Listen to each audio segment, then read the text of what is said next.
Hi everyone, in this video I will show you how to connect CJ Dropshipping to Woocommerce. Open up the web browser. Here search CJ Dropshipping. Click to open its site. You can see you're logged into your account. Then click on Authorization and go into Woocommerce. You haven't authorized your store yet. So click on How to connect Woocommerce by default. It shows you the steps to complete your authorization. Check out the specific steps, see the demo video.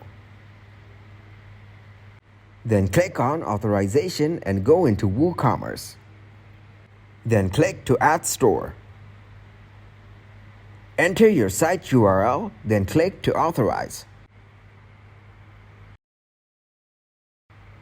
If you guys got some value, make sure to leave a like and subscribe to the channel. Until next time, goodbye.